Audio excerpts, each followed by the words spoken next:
போலீசுடைய காலில் கார் ஏற்றிய ஆதவ் அர்ஜுனா, மயங்கி விழுந்த பெண்கள், விஜய் பிரச்சாரத்திற்கு எதிராக ஸ்கூலில் இருந்து வெளியான குரல், கேஸ் பிரச்சனைக்கு ஸ்டாலின் மீது பழி போடக்கூடிய விஜய், ஆதவ் அர்ஜுனாவுடைய மொத்த பிளானும் சொதப்பல்.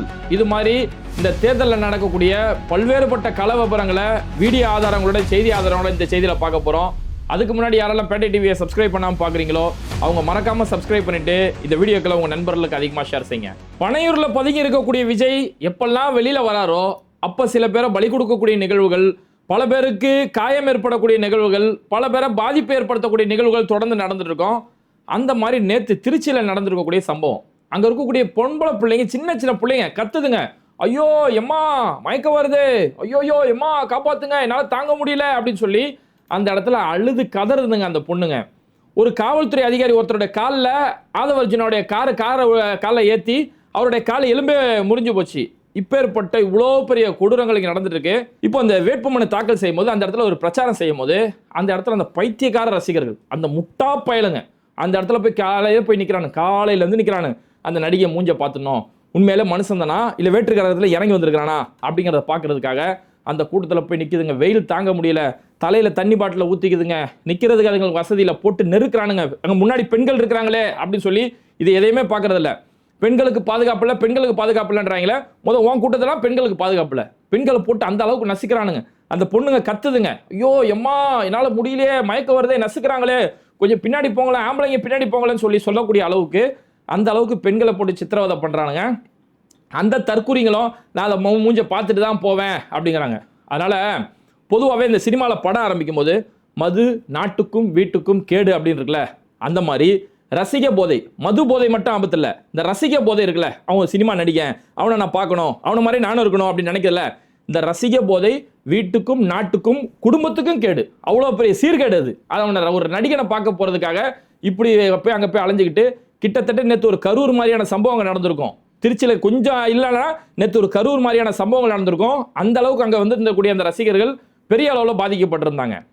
இதெல்லாம் நடக்கக்கூடிய நேரத்தில் வில்லிவாக்கத்தில் ஆதவ் அர்ஜுனா அவர் தன்னைத்தானே ஒரு செலிபிரிட்டியாக அவர் உணர்ந்து கொள்கிறாரு. அவர் போகும்போது இந்த மாதிரி கார் முன்னாடி யார் இருக்காங்க பின்னாடி யார் இருக்காங்க எதையும் பார்க்காம அப்படியே காரை விட்டு ஏற்றினதில் அந்த பாதுகாப்பு வந்திருந்த ஒரு காவல்துறை அதிகாரி அவருடைய காலில் காரை ஏற்றி இறக்கிட்டாங்க. ஏற்றினதில் அவர் கால் எலும்பு அங்கேயே முறிஞ்சு போய் மனுஷன் பாவம் துடிக்கிறாரு, கதறாரு, கடந்து கால் மேலே ஏறி இறங்கிடுச்சு, முறிஞ்சிருச்சு எலும்பு. இப்போ மனுஷன் கதறிட்டு இருக்காரு.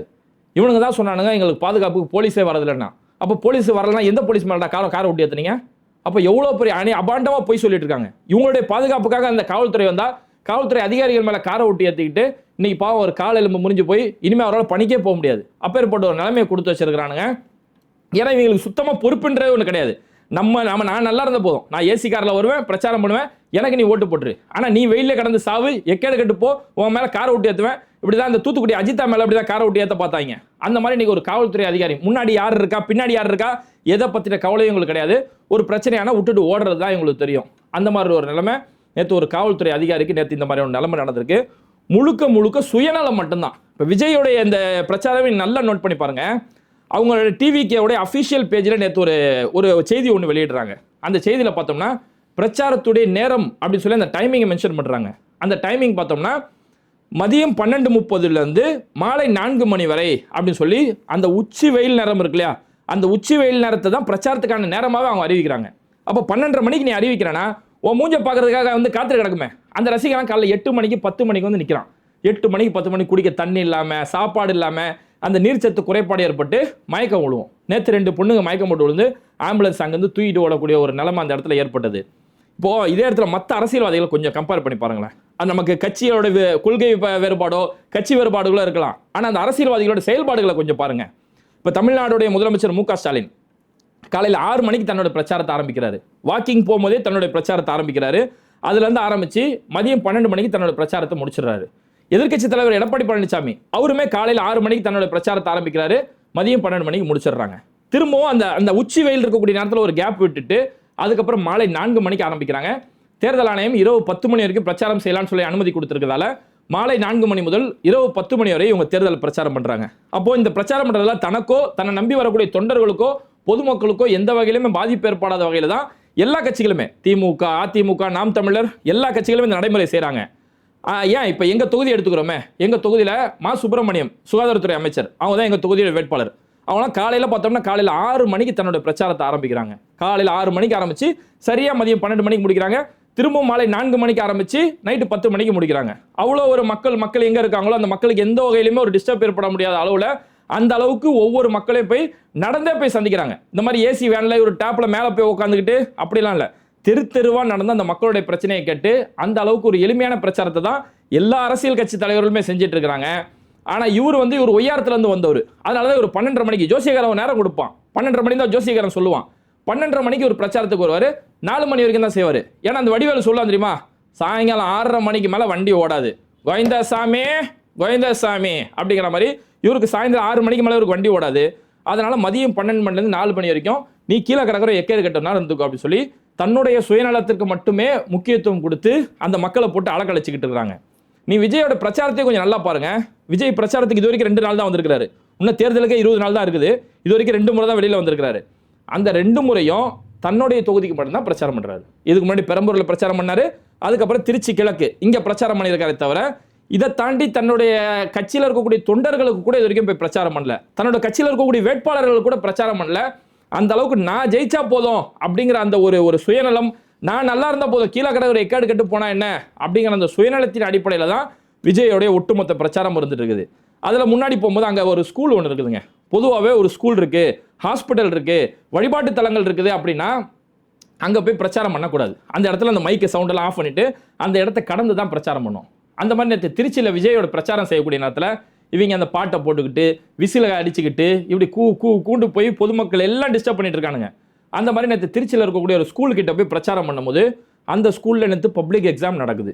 பிள்ளைங்க இப்போ பப்ளிக் எக்ஸாம் பொது தேர்வு எழுதிட்டு இருக்கக்கூடிய நேரத்தில் அந்த ஸ்கூல் நிர்வாகமும் பொறுத்து பார்த்தாங்க முடியல.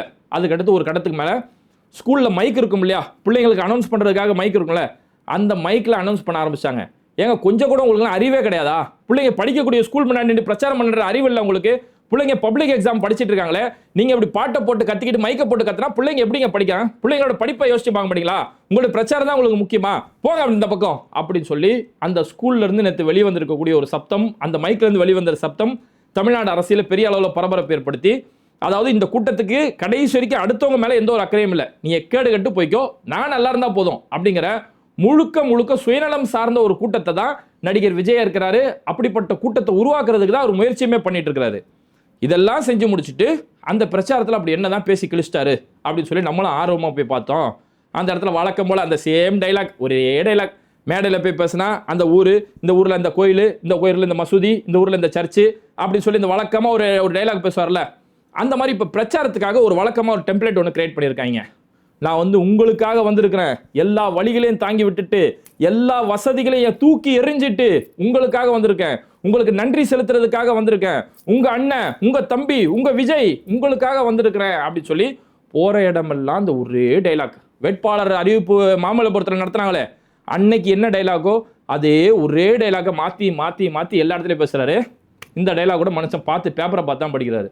அந்த இடத்துல ஒரு இடத்துல சொல்றாரு, ஜனநாயகன் படத்துக்கு பிரச்சனை வந்துச்சு, அதெல்லாம் உங்களுக்கு தெரியும். அதே சொல்றாரு, ஜனநாயகன் படத்துக்கு பிரச்சனை வந்துச்சு, அதெல்லாம் உங்களுக்கு நல்லாவே தெரியும்.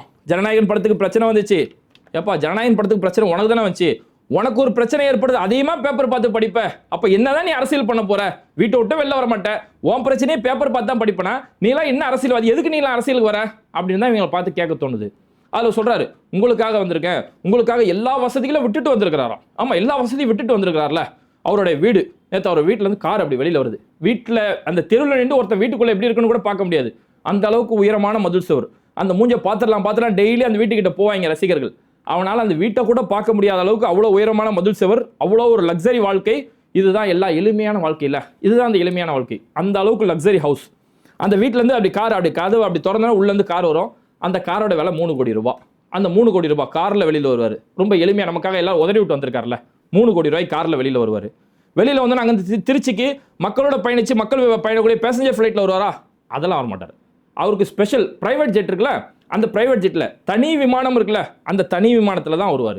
இப்படி வந்து அதுவும் திருச்சி கிழக்கு தேர்ந்தெடுக்கும் போது ஏர்போர்ட் பக்கத்தில் இருக்குல்ல, அடிக்கடி வந்துட்டு போகலாம்ல பிரச்சாரத்துக்கு, அதுக்காக அந்த ஏர்போர்ட் பக்கத்தில் இருக்கக்கூடிய ஒரு தொகுதியை தேர்ந்தெடுக்கிறாரு. இந்த அளவுக்கு ஒரு லக்ஸரி வாழ்க்கை வாழ்ந்துக்கிட்டு தான் நான் உங்களுக்காக எல்லாத்தையும் உதறிட்டு வந்திருக்கேன்னு சொல்லி இப்படி அந்த அப்பா, ஏன்னா என்ன சொன்னாலும் அந்த அப்பாவை நம்ப போறான், ரசிகன் நம்ப போறான்.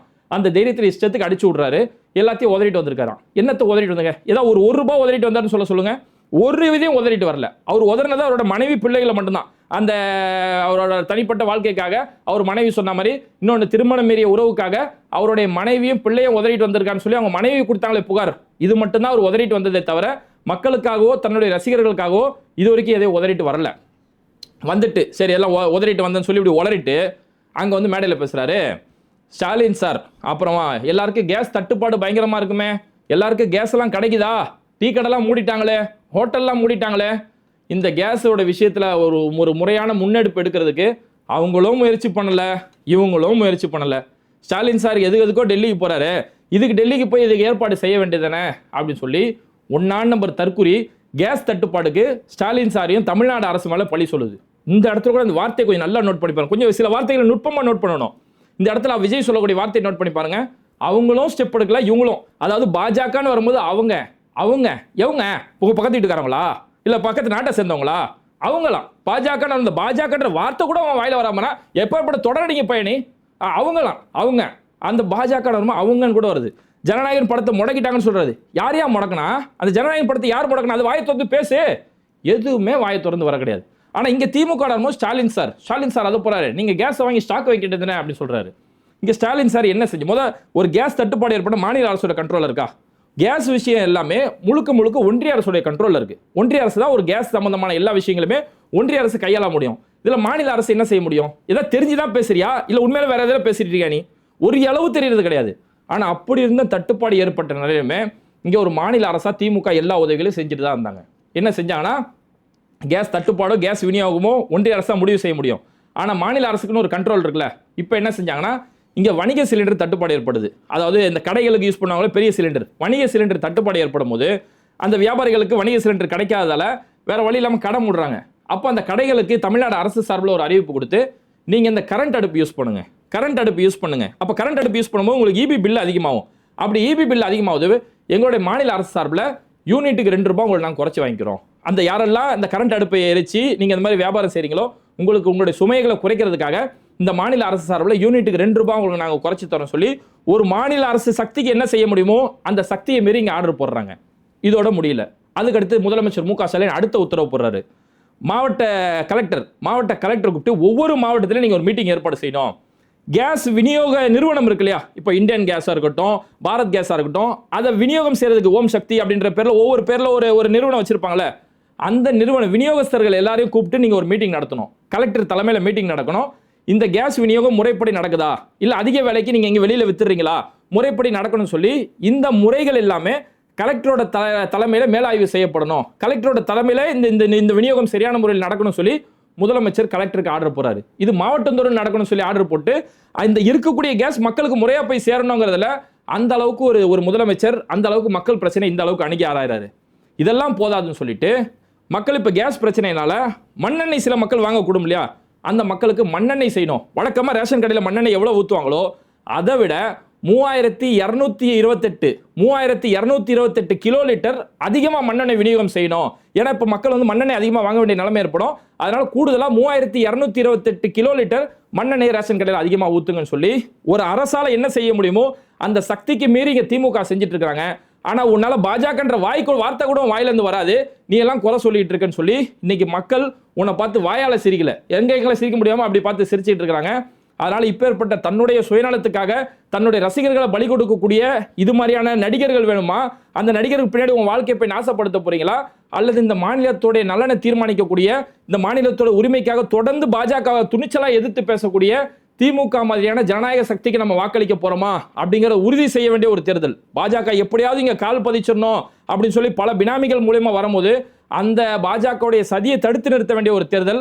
அதனால இந்த வரக்கூடிய சட்டமன்ற தேர்தலில் திமுகவுக்கும் அவங்களுடைய கூட்டணிக்கும் உதயசூரியன் சின்னத்தில் வாக்களிக்கிறது மட்டும்தான் இந்த தமிழ்நாட்டுடைய மாநில உரிமையை பாதுகாக்க வேண்டியதுல நம்மளுடைய ஒவ்வொருத்தருடைய பொறுப்பு இருக்கு. இது மாதிரி வீடியோக்களை தொடர்ந்து பார்க்கறதுக்கு மறக்காம பேட்டை டிவியை சப்ஸ்கிரைப் பண்ணிட்டு இந்த வீடியோக்களை உங்க நண்பர்களுக்கு அதிகமாக ஷேர் செய்யுங்க. இணைந்திருப்போம்.